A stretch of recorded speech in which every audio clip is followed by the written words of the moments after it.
ఈరోజు మనం చేసుకోబోయేది తప్పిలెంటు. ఈ తప్పిలెంటు వచ్చేసి ఏదంతా చేస్తామంటే రొట్టె పిండితో.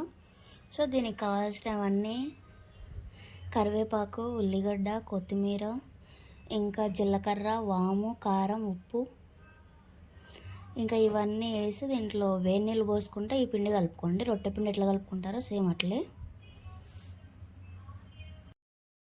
ఓకే, లేకపోతే నార్మల్ అది కవర్ ఏదైనా ఉంటే దానికి మొత్తం ఆయిల్ పట్టించుకొని రొట్టె పిండి ఎంత కావాలో అంత వేసుకొని రొట్టె ఎట్లా చేస్తామో అట్లా ఇట్లా తడుపుకుంటూ ఉండండి. ఇది మీరు వీలైనంత చిన్ననే వేసుకోండి, పెద్ద వేసుకుంటే మళ్ళీ ఇరిగిపోతుంది.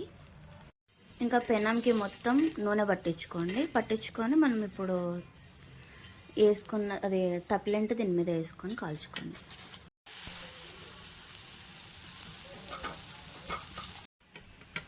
ఇది కొంతసేపు చేయడం రొట్టెలాగా అనిపిస్తుంది, కొంతసేపు చపాతీలాగా అనిపిస్తుంది. చూడండి, ఇది వేసిన తర్వాత మనము మళ్ళీ కొంచెం నూనె ఇరువైపులా పట్టించుకోవాలి దీనికి. ఇంకా ఇది తిప్పేసుకోండి.